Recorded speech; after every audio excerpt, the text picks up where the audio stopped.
Aku tidak pernah menyangka bahwa satu video kecil yang kutemukan saat kasus suamiku masih berjalan akan mengubah segalanya dalam hidupku. Dulu, aku hanya istri biasa, percaya pada keluarga, percaya bahwa kejujuran pasti dilindungi. Tapi ketika suamiku dibawa paksa, ketika tubuhnya pulang tapi jiwanya tertinggal di balik jeruji, aku mulai belajar satu hal pahit. Tidak semua kebenaran ingin didengar. Dan saat aku akhirnya berani membuka video itu, bukan hanya musuh yang bangkit melawan. Orang tuaku sendiri memilih berdiri di seberang. Kalau kamu percaya kebenaran selalu punya harga, tolong dengarkan ceritaku sampai selesai. Klik like kalau hatimu ikut bergetar.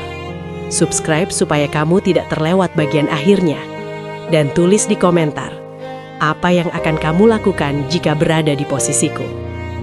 Namaku Wulan. Dan sebelum semua ini hancur, dulu kami benar-benar bahagia. Dulu hidupku terasa lengkap. Aku Wulan, istri dari Ardi, seorang staf BUMN yang dikenal rapi, jujur, disiplin, dan penuh tanggung jawab.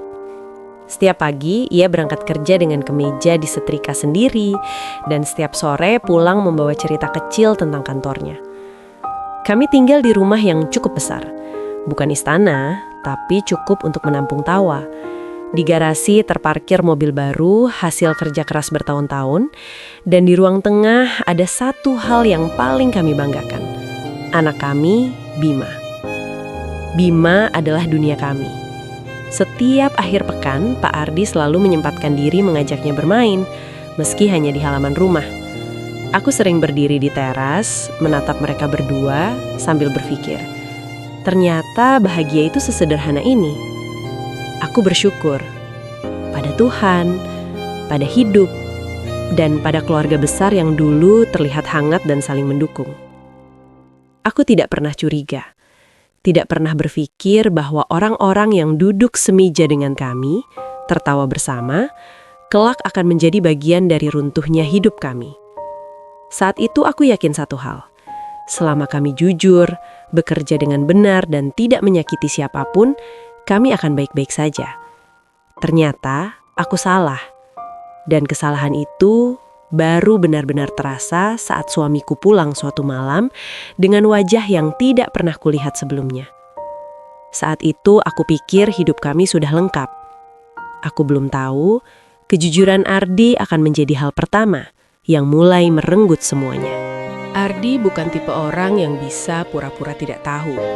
Itu yang sejak awal aku pahami dari caranya bekerja dan dari caranya hidup. Suatu malam, saat ia pulang lebih larut dari biasanya, aku melihat wajahnya berbeda. Bukan lelah, tapi gelisah. Tatapannya kosong, seperti orang yang baru saja menemukan sesuatu yang seharusnya tidak ia lihat. Ardi bercerita pelan. Di kantornya, ada data proyek yang tak masuk akal. Angka-angka yang tidak seharusnya ada. Dana yang mengalir ke arah yang salah. Awalnya ia ragu. Berkali-kali ia cek ulang, sampai akhirnya satu kesimpulan itu tak bisa dihindari. Ada kebocoran besar, dan ini bukan kesalahan kecil. Sebagai staf yang dipercaya, Ardi dihadapkan pada pilihan yang sulit. Diam dan hidup kami aman, atau bicara dan mempertaruhkan segalanya. Aku ingat betul kalimatnya malam itu. Kalau aku tutup mata, aku mungkin selamat. Tapi aku gak akan sanggup ngaca seumur hidup. Dengan tangan gemetar, Ardi menyusun laporan. Ia tidak langsung ke banyak orang. Ia memilih jalur yang ia anggap paling aman. Atasannya sendiri, Pak Budi. Saat laporan itu dikirim, Ardi mengira ia sedang melakukan hal yang benar. Ia tidak tahu bahwa keputusan jujur itulah yang justru membuka pintu ke neraka paling gelap dalam hidup kami. Dan sejak detik itu, semuanya mulai bergerak ke arah yang tak bisa kami hentikan. Kalau kamu pikir kejujuran selalu dibalas kebaikan, tunggu sampai kamu dengar apa yang terjadi setelah laporan itu dibuka. Hari itu, Ardi dipanggil ke ruangan atasannya. Budi yang tak lain adalah sepupuku sendiri. Awalnya aku tidak curiga apapun. Ardi masih sempat berpamitan dengan senyum tipis. Cuma klarifikasi soal laporan kemarin. Nggak lama, aku percaya. Tapi sore, menjelang malam, Ardi pulang dengan wajah yang tidak pernah kulihat sebelumnya. Bukan lelah, bukan marah, tapi seperti seseorang yang baru saja diseret keluar dari jurang. Tangannya gemetar saat membuka pintu. Matanya kosong. Di ruangan itu, kata Ardi, laporan yang ia kirim, laporan tentang kebocoran dana proyek, diputarbalikkan. Budi menuduh Ardi mencuri data internal. Bukan sekedar pelanggaran kerja, tapi ditarik ke tuduhan yang lebih kejam. Ada kata keamanan, ada ancaman pidana, bahkan disinggung soal kepentingan negara. Suara dibentakan, pintu dikunci. Beberapa orang yang tidak Ardi kenal ikut masuk ke ruangan. Saat Ardi mencoba menjelaskan, kalimatnya dipotong. Setiap pembelaan dianggap pengakuan. Setiap bukti dianggap alibi murahan. Ardi bilang, "Wulan, dari caranya bicara, mereka sudah memutuskan aku bersalah." Aku hanya bisa menatapnya. Orang yang selama ini hidup lurus, tiba-tiba diperlakukan seperti penjahat kelas berat. Malam itu, aku baru paham satu hal. Kejujuran tidak selalu dihancurkan oleh musuh, tapi oleh orang yang kita percaya menjaga kebenaran. Dan aku belum tahu bahwa apa yang terjadi di ruangan itu baru permulaan dari kehancuran yang sesungguhnya. Aku masih mencoba menenangkan diri, tanpa sadar bahwa sebelum luka itu sempat sembuh, rumah kami akan menjadi sasaran berikutnya. Malam itu seharusnya biasa saja. Bima sudah tertidur di kamarnya, memeluk mobil-mobilannya.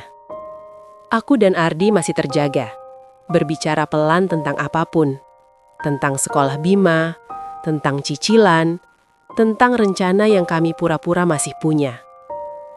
Sekitar pukul 2 dini hari, suara ketukan keras menghantam pintu. Bukan ketukan, lebih seperti hantaman. Aku menegang. Ardi berdiri lebih dulu, wajahnya langsung pucat. "Siapa?" tanyaku. Suaraku nyaris tidak keluar. Pintu belum sempat dibuka, seseorang menendangnya dari luar. Beberapa pria masuk, bukan berseragam. Tidak ada salam, tidak ada penjelasan. Salah satu dari mereka langsung menarik Ardi. Aku berteriak. Bima terbangun histeris dari kamarnya. "Ayah!" teriaknya. Aku memeluk Bima sambil berusaha berdiri di depan Ardi. Tanganku gemetar. Kakiku terasa tidak berpijak. "Mau dibawa kemana suami saya?" Tidak ada jawaban. Ardi sempat menoleh. Tatapannya ke arahku, bukan tatapan orang yang akan pergi sebentar. Itu tatapan perpisahan yang belum diucapkan. Salah satu pria mendorongku hingga aku terjatuh. Bima menjerit semakin keras. Tangannya menarik bajuku. Seolah kalau aku ikut jatuh, dunianya ikut runtuh. Pintu ditutup keras, suara mobil menyala. Lalu, sunyi. Aku terduduk di lantai, memeluk anakku yang gemetar. Rumah yang tadi terasa hangat, berubah menjadi tempat asing dalam satu malam. Dan saat aku mencoba menenangkan Bima, aku belum tahu apa yang mereka lakukan pada Ardi setelah itu akan mengubah hidup kami selamanya. Aku mengira yang terburuk sudah terjadi. Padahal justru setelah pintu itu tertutup, aku kehilangan Ardi dengan cara yang jauh lebih kejam. Aku tidak tahu persis di mana Ardi dibawa malam itu. Tidak ada surat, tidak ada kabar. Tidak ada satupun nomor yang bisa kuhubungi. Hari-hari setelahnya terasa seperti berjalan di lorong tanpa cahaya. Aku mondar-mandir ke kantor polisi, ke gedung-gedung yang namanya bahkan tak kupahami. Jawabannya selalu sama. Masih diperiksa. Sampai suatu hari, aku akhirnya diizinkan melihatnya. Ardi duduk di sudut ruangan kecil. Bukan sel yang kukenal dari televisi. Lebih gelap, lebih pengap, dan berbau logam bercampur keringat. Wajahnya lebam, bibirnya pecah, matanya kosong, seperti menatap sesuatu yang tidak bisa kulihat. Aku memanggil namanya. Pelan, takut. Ardi? Dia menoleh lambat. Terlalu lambat. Tangannya gemetar ketika meraih jemariku. Genggamannya lemah, seperti orang yang sudah kehabisan tenaga bahkan untuk bertahan. Aku melihat bekas luka di pelipisnya. Dan saat aku bertanya, dia hanya menggeleng. Tidak ada cerita, tidak ada penjelasan. Hanya satu kalimat yang keluar dari mulutnya, sambil berbisik. "Ma, jangan percaya siapapun." Petugas berdiri terlalu dekat. Tatapannya dingin, seolah kata-kata Ardi barusan adalah kesalahan besar. Aku ingin berteriak, ingin bertanya apa yang mereka lakukan padanya.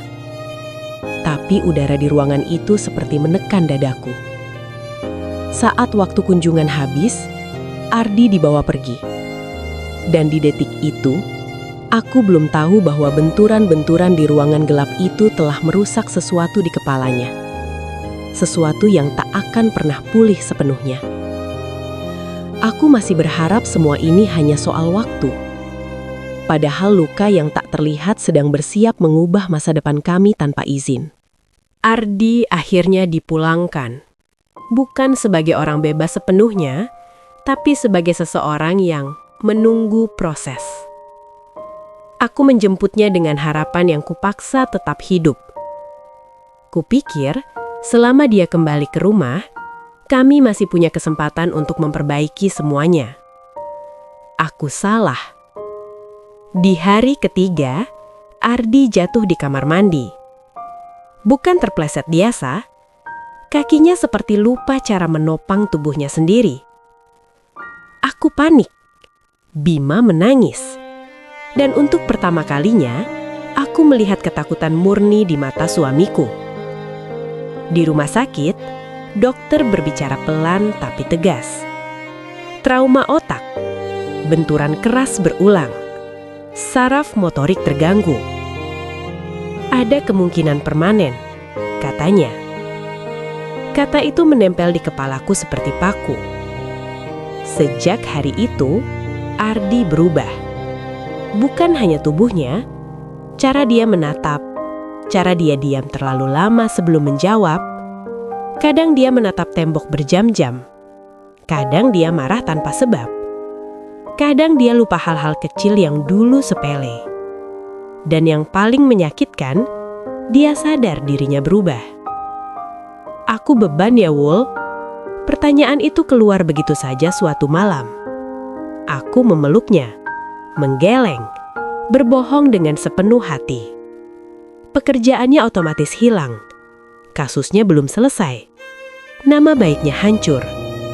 Dan aku mulai menghitung hari, bukan lagi dengan kalender, tapi dengan sisa tabungan. Setiap pagi, aku bangun dengan satu pertanyaan yang tak berani kuucapkan. Kalau Ardi tak pernah pulih, bagaimana kami akan hidup? Aku masih berpikir ini titik terendah, tanpa tahu bahwa kehilangan berikutnya tak menyasar tubuh, melainkan harga diri kami. Rumah itu akhirnya kami tinggalkan, bukan karena ingin, tapi karena tak ada pilihan lain. Mobil dijual lebih dulu.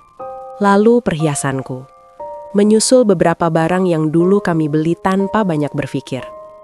Biaya pengacara, biaya rumah sakit, obat-obatan Arbi yang harus rutin. Tabungan kami menipis seperti air bocor dari gelas retak. Pada hari kami pindah ke rumah kontrakan, hujan turun sejak pagi. Rumah itu sempit, catnya kusam, dindingnya tipis, seperti tak mampu menyimpan rahasia. Bima bertanya pelan, "Ini rumah kita yang baru, Bu?" Aku mengangguk sambil tersenyum. Lagi-lagi berbohong dengan versi yang lebih halus. Ardi hanya diam. Kursi rodanya berhenti di ambang pintu. Matanya berkeliling, lalu tertunduk. Malam pertama aku tak bisa tidur.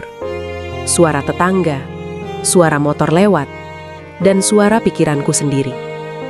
Esoknya, aku mulai jualan gorengan. Meja kecil, kompor tua, minyak yang kugunakan berulang kali. Tanganku panas, tapi lebih panas lagi rasa malu ketika orang-orang mulai berbisik. Katanya suaminya koruptor ya? Aduh, kasihan anaknya. Aku pura-pura tak dengar, karena kalau kupedulikan semuanya, aku tak akan sanggup berdiri. Setiap sore aku hitung receh. Setiap malam, aku hitung napas Ardi.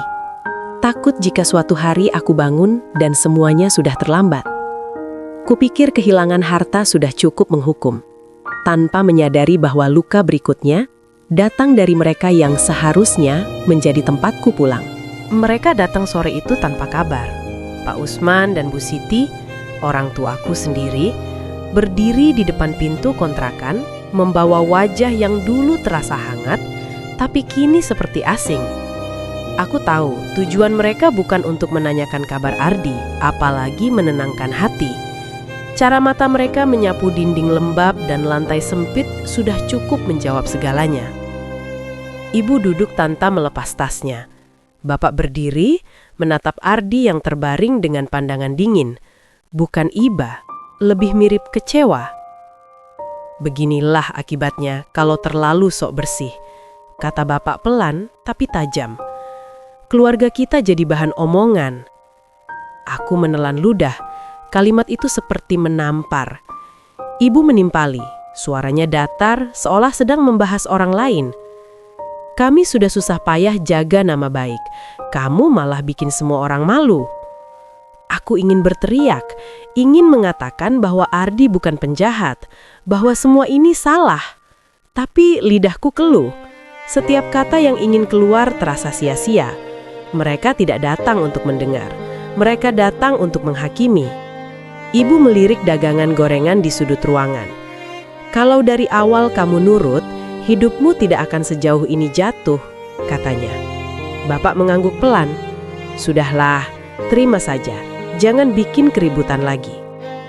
Aku memandang wajah mereka. Orang-orang yang membesarkanku, yang dulu mengajarkanku arti benar dan salah. Tapi hari itu, aku sadar, kebenaran bukan lagi sesuatu yang ingin mereka dengar. Yang mereka jaga hanyalah kenyamanan dan aliran bantuan yang tak terlihat, tapi nyata.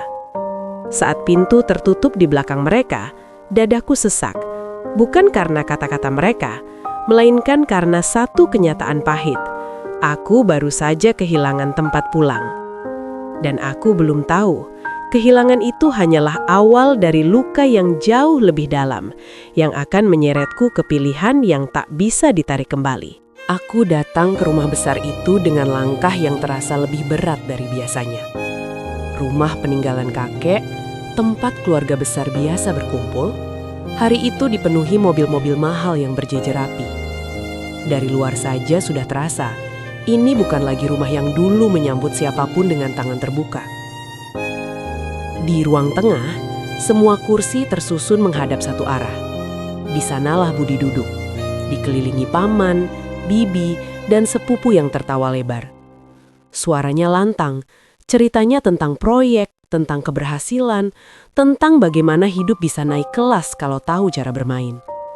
Setiap kalimatnya disambut anggukan kagum. Aku menggenggam tangan Bima dan memilih duduk di pojok. Tidak ada yang melarang, tapi juga tidak ada yang mempersilahkan. Tatapan-tatapan singkat singgah di wajahku, lalu cepat-cepat berpaling, seolah keberadaanku hanya gangguan kecil di tengah pesta besar. Bima merapat ke sisiku. Aku bisa merasakan tubuh kecilnya menegang setiap kali namanya disebut dalam bisik-bisik. Ada yang tertawa kecil, ada yang pura-pura sibuk dengan ponsel. Tak satu pun mendekat. Ketika Budi berdiri untuk bersulang, semua ikut bangkit. Kata-katanya tentang keluarga, tentang persatuan, terdengar manis.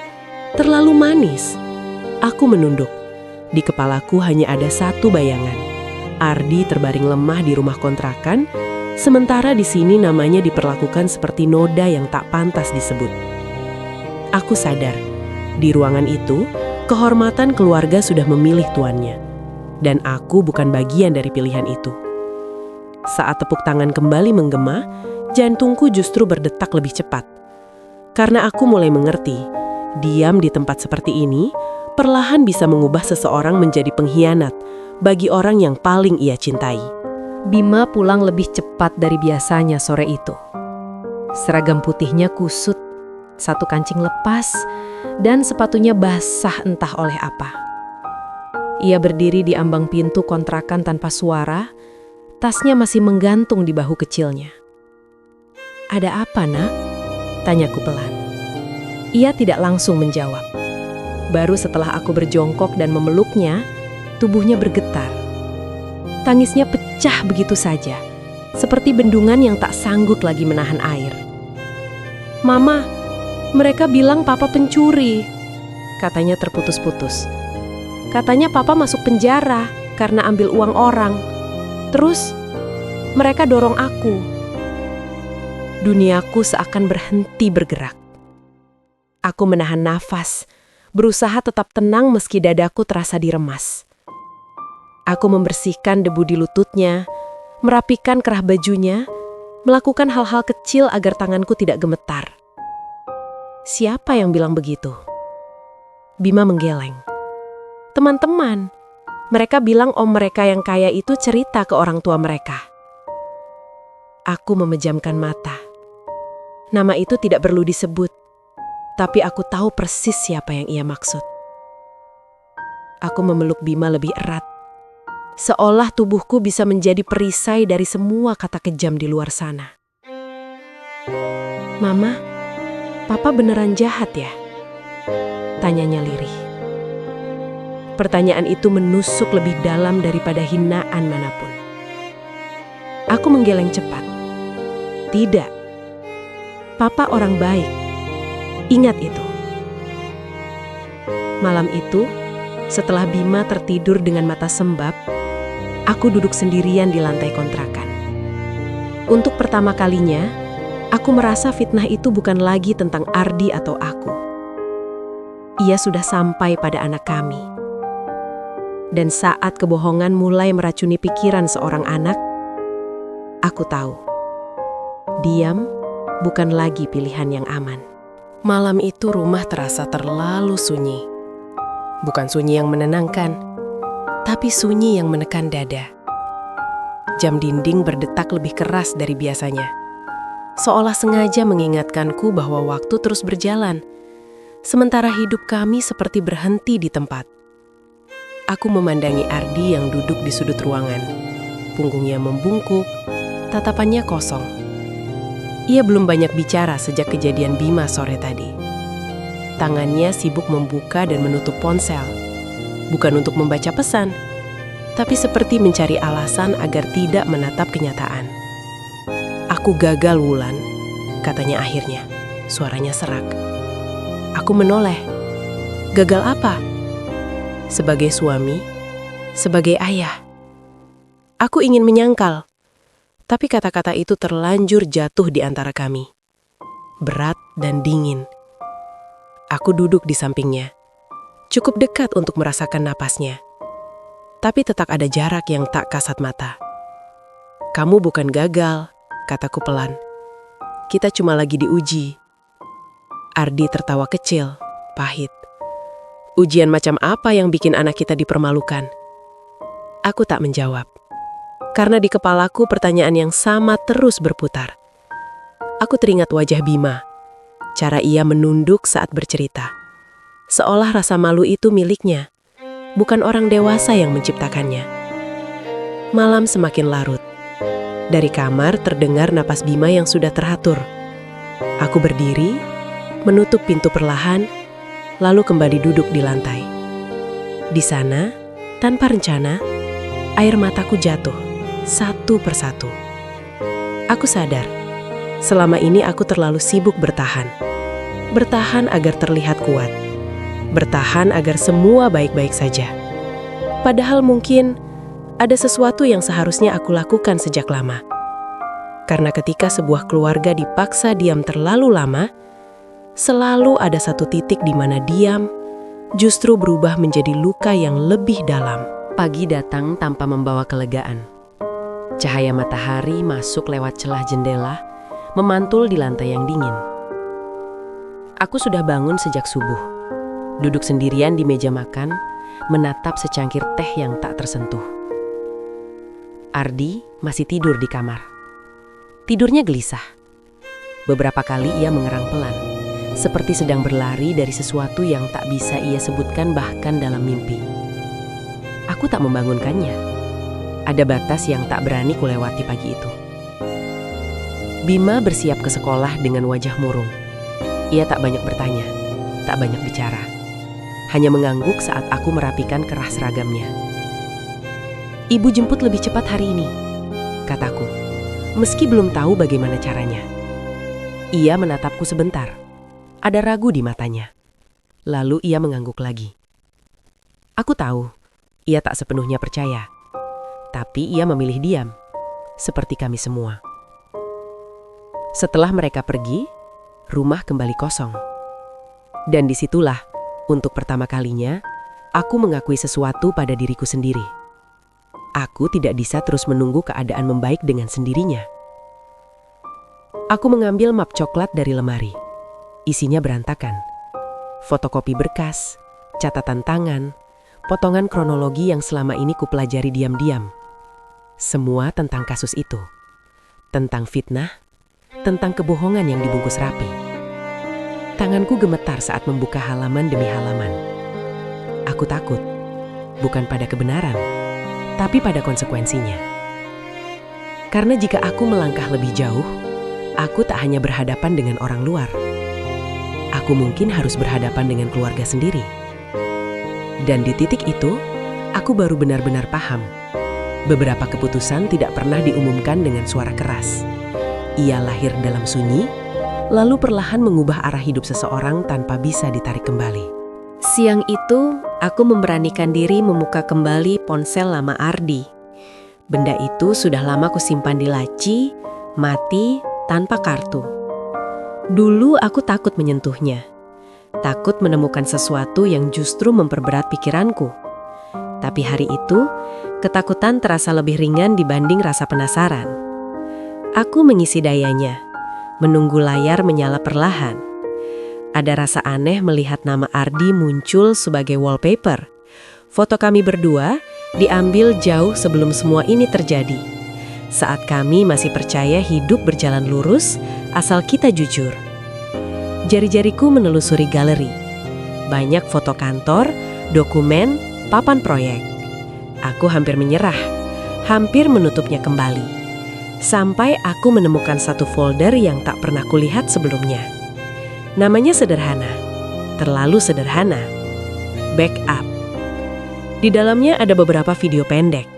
Tanggalnya lama, jauh sebelum Ardi ditangkap. Rekaman CCTV. Sudutnya tinggi, statis, tanpa suara. Tapi cukup jelas untuk membuat dadaku terasa sesak. Aku menontonnya berulang-ulang.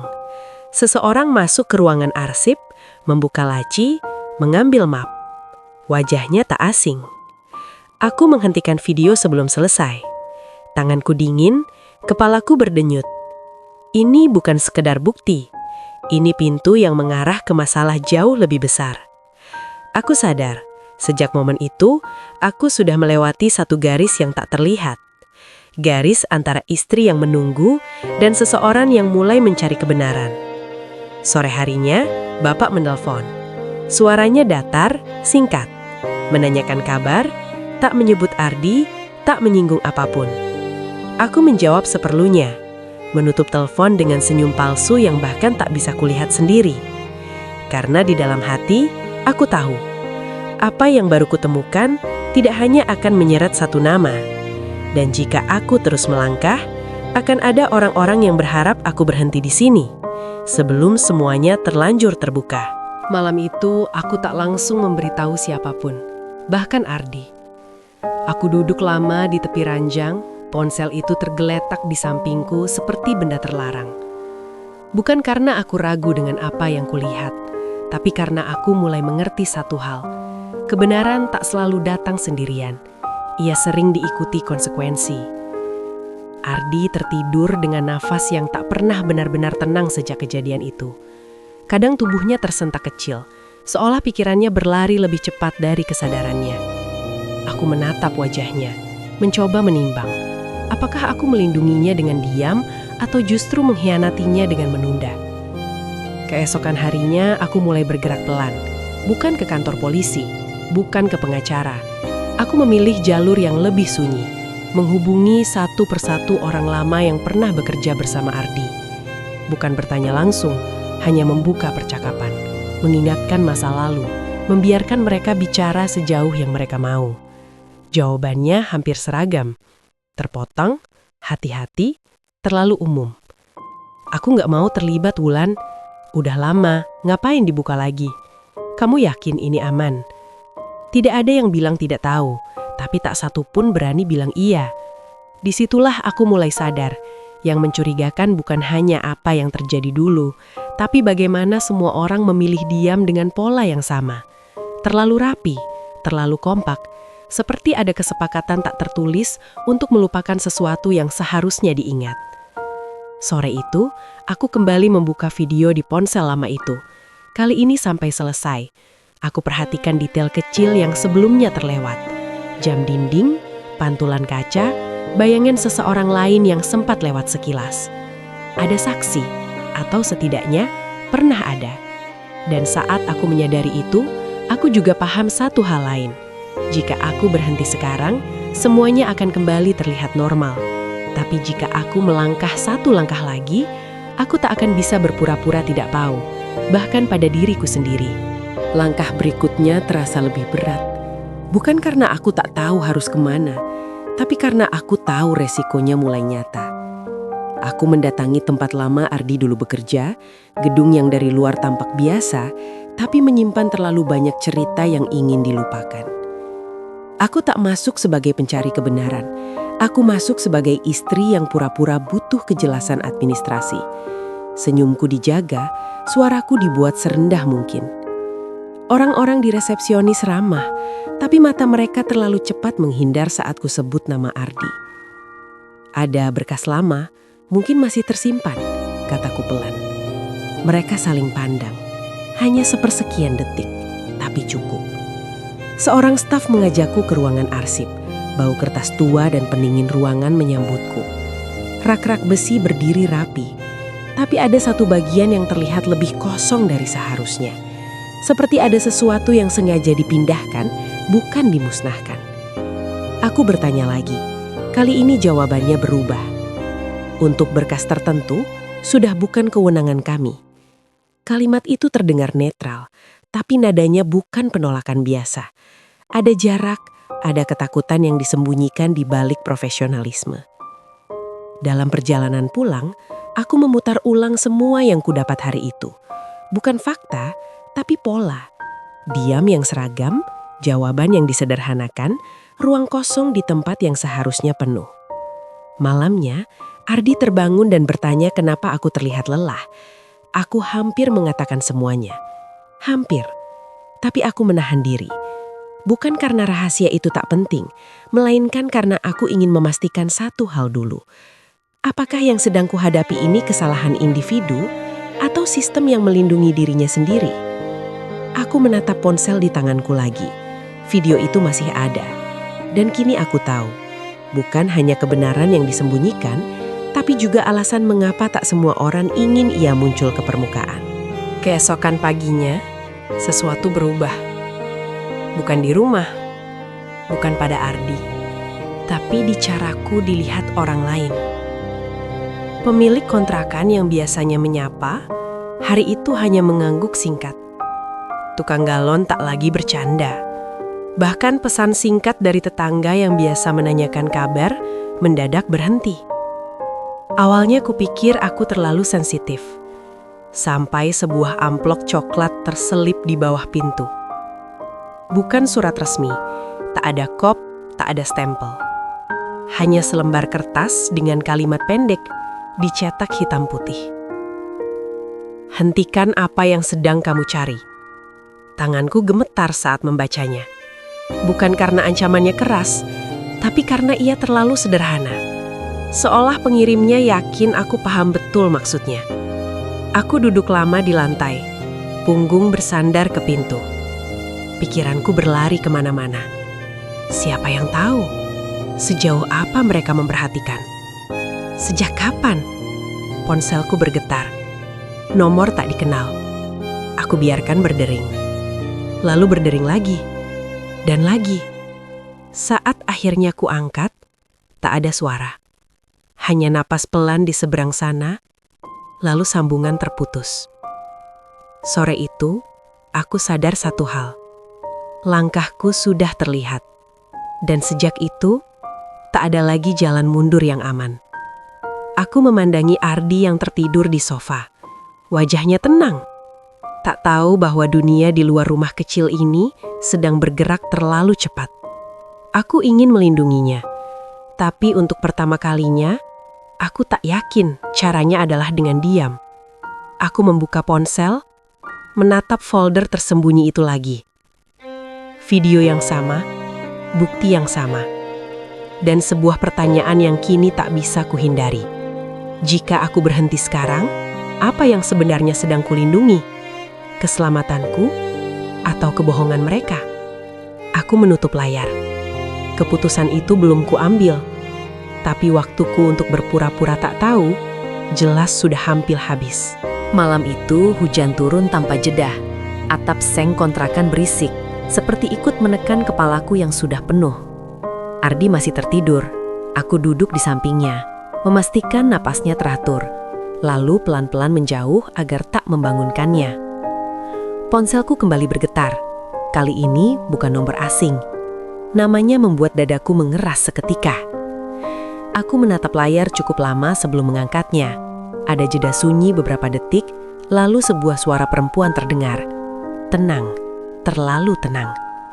Ia tidak mengancam, tidak meninggikan suara. Ia bahkan memanggil namaku dengan sopan, seolah kami pernah duduk satu meja. Ia hanya bertanya kabar, menanyakan kondisi Ardi, lalu menyelipkan kalimat yang membuat seluruh tubuhku dingin. Kadang kebenaran itu bukan menyelamatkan, tapi memutus banyak hal. Aku tahu siapa dia, tak perlu disebutkan. Ia bicara tentang keluarga, tentang masa lalu, tentang bagaimana hidup orang tuaku bisa berubah jika satu video itu berpindah tangan. Ia tidak menyebut uang, tapi menyebut kenyamanan. Tidak menyebut ancaman, tapi menyebut akibat. Saat sambungan terputus, aku menatap pantulan wajahku di layar ponsel yang menghitam. Aku hampir tak mengenali diriku sendiri. Perempuan yang dulu percaya bahwa kejujuran selalu punya tempat, kini gemetar hanya karena sebuah percakapan singkat. Dari ruang tengah terdengar suara Ardi bergeser. Aku segera kembali duduk di sampingnya, menggenggam tangannya. Hangat, nyata, berbeda dengan semua kata licin yang baru saja kudengar. Di saat itulah aku paham, mereka tak sedang menakutiku. Mereka sedang memberiku pilihan dan memastikan aku tahu, apapun yang kupilih, akan ada yang hilang. Aku memejamkan mata, dan untuk pertama kalinya sejak semua ini dimulai, aku berhenti bertanya apa yang benar. Aku mulai bertanya, apa yang sanggup kutanggung. Keesokan paginya, aku menyiapkan sarapan seadanya. Ardi duduk menatap piringnya lama sekali. Seorang lupa untuk apa sendok itu ada. Aku tak menegurnya. Ada hari-hari ketika mengingatkan justru membuat segalanya runtuh. Ketukan pintu datang pelan, ragu, tapi pasti. Aku sudah tahu siapa mereka bahkan sebelum pintu kubuka. Bapak dan ibu berdiri di sana. Wajah mereka tampak lelah, bukan oleh perjalanan, tapi oleh keputusan-keputusan yang tak pernah mereka ucapkan dengan jujur. Ibu langsung memelukku. Pelukannya hangat, tapi ada jarak yang tak bisa kusebutkan. Kami duduk bertiga di ruang sempit itu. Ardi hanya menunduk, matanya kosong. Bapak memulai pembicaraan dengan kalimat yang terdengar seperti doa, tapi berakhir seperti peringatan. Ia bicara tentang keluarga, tentang rasa terima kasih, tentang masa lalu yang tak bisa dihapus hanya karena satu orang ingin merasa benar. Ibu menggenggam tanganku lebih erat saat aku mulai bicara. Aku tak mengangkat suara. Aku hanya bilang bahwa Ardi tidak bersalah, bahwa ada bukti, bahwa aku tak bisa diam. Ruangan itu menjadi sunyi. Bapa menghela nafas panjang. Lalu ia berkata pelan, seolah takut didengar tembok.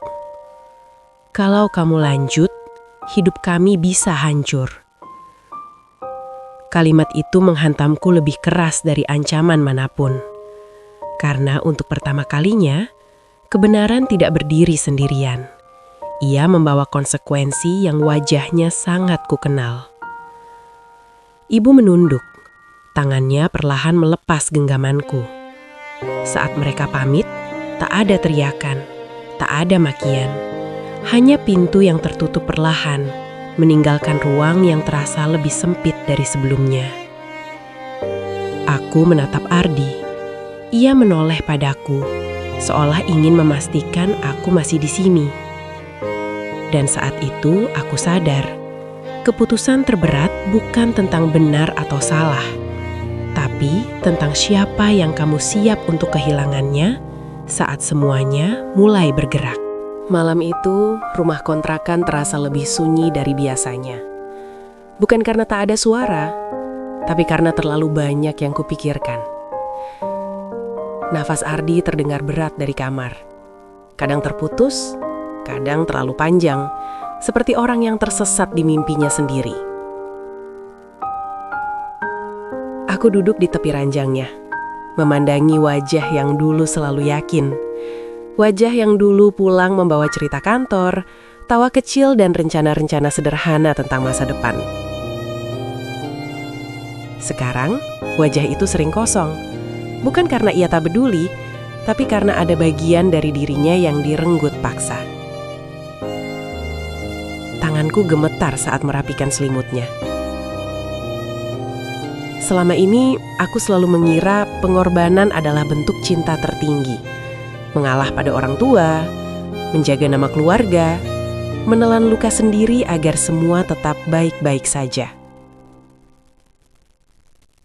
Aku tumbuh dengan keyakinan itu, tanpa pernah bertanya, baik-baik saja untuk siapa? Ardi bergerak pelan, matanya terbuka setengah. Ia menatapku lalu tersenyum kecil. Senyum yang selalu membuat dadaku sesak. Capek ya, katanya lirih. Aku menggeleng, padahal seluruh tubuhku ingin runtuh. Di detik itu, sesuatu di dalam diriku berubah. Bukan marah, bukan dendam, tapi kejelasan yang dingin dan jujur. Aku akhirnya mengerti, diamku selama ini bukan kesabaran, itu ketakutan. Patuhku bukan bakti, itu pelarian. Dan cinta yang meminta satu pihak hancur demi kenyamanan banyak orang, bukanlah cinta yang layak dipertahankan. Aku menggenggam tangan Ardi lebih erat. Untuk pertama kalinya sejak semua ini terjadi, aku tidak lagi menimbang siapa yang akan kecewa, tidak lagi menghitung siapa yang akan membenciku. Yang kupikirkan hanya satu, jika aku mundur sekarang, aku akan kehilangan diriku sendiri. Dan ketika pilihan itu sudah jelas, biasanya hidup mulai menuntut satu hal berikutnya. Bukan keberanian besar, tapi langkah kecil yang tak bisa ditarik kembali. Hari itu aku datang bukan karena ingin, tapi karena tahu ada momen-momen tertentu dalam hidup yang kalau dilewatkan, justru akan dipakai orang lain untuk menulis ulang ceritamu. Rumah itu ramai, terlalu ramai untuk perasaanku yang sedang rapuh. Tawa bersahutan, piring beradu, aroma masakan memenuhi udara. Dari luar, semuanya tampak seperti keluarga besar yang utuh dan bahagia. Aku menggandeng Bima masuk perlahan. Di ruang tamu, aku langsung melihatnya. Budi, duduk di kursi paling depan, dikelilingi sanak saudara. Wajahnya penuh senyum kemenangan. Orang-orang menepuk bahunya, memuji keberhasilannya, menyebut namanya dengan nada bangga, seolah semua yang ia sentuh berubah menjadi emas. Aku berdiri agak jauh, tidak disapa, tidak ditanya kabar, seolah keberadaanku hanya node kecil yang mengganggu pemandangan. Beberapa pasang mata melirik ke arahku, lalu cepat-cepat berpaling. Ada yang pura-pura sibuk, ada yang berbisik pelan. Aku tahu bisikan itu. Aku sudah terlalu sering mendengarnya tanpa suara. Dia itu istrinya Ardi kan? Yang kasus itu? Kasian, tapi ya gimana? Bima menarik tanganku. Mah, kita duduk di mana? Aku menoleh. Tidak ada kursi kosong di dekat keluarga inti. Seseorang menunjuk sudut ruangan dekat rak sepatu.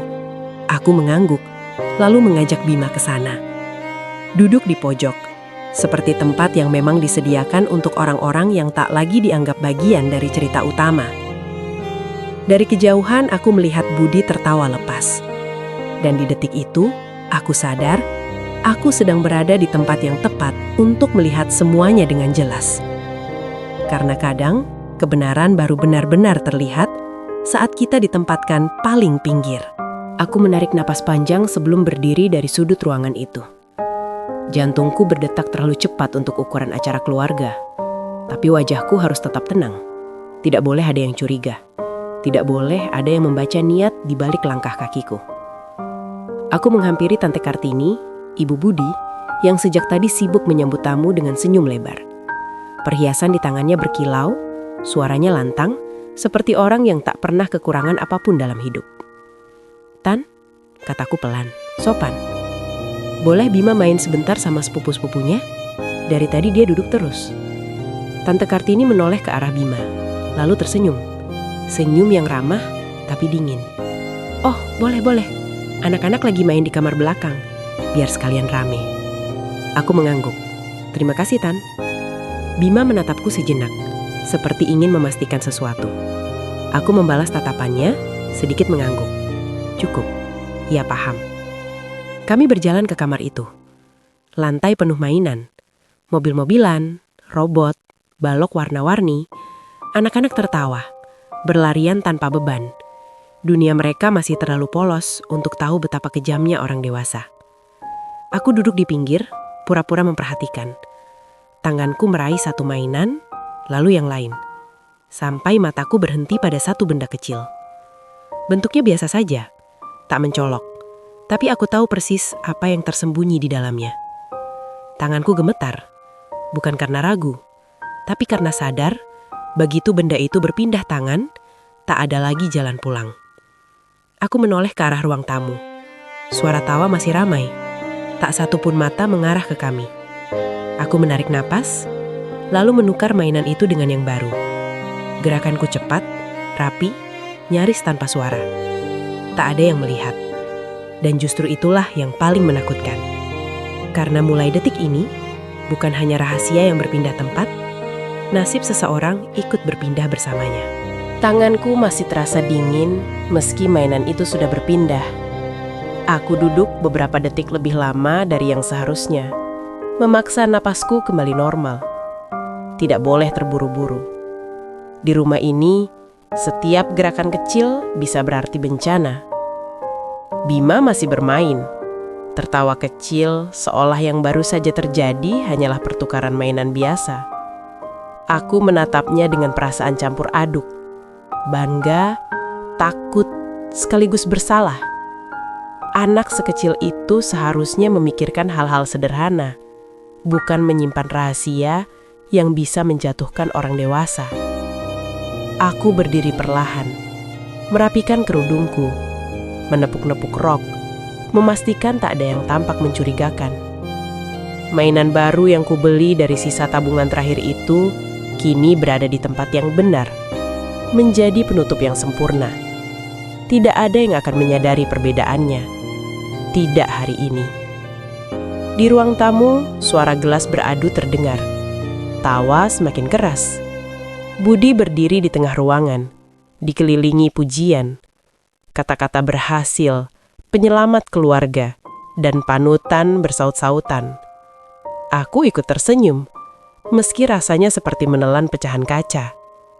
Setiap pujian itu terasa ironis, karena aku tahu di dalam tasku tersimpan sesuatu yang bisa merobohkan semua itu dalam hitungan menit.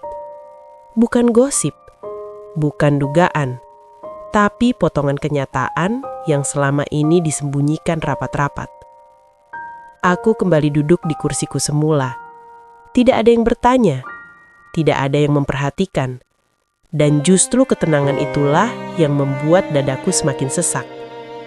Aku sadar, setelah ini waktu tak lagi berpihak padaku. Yang kupunya hanya satu kesempatan. Dan aku tahu, ketika saat itu tiba, tak semua orang akan siap mendengar kebenaran. Aku baru saja hendak berdiri ketika suasana berubah. Awalnya hanya suara langkah tergesa di halaman.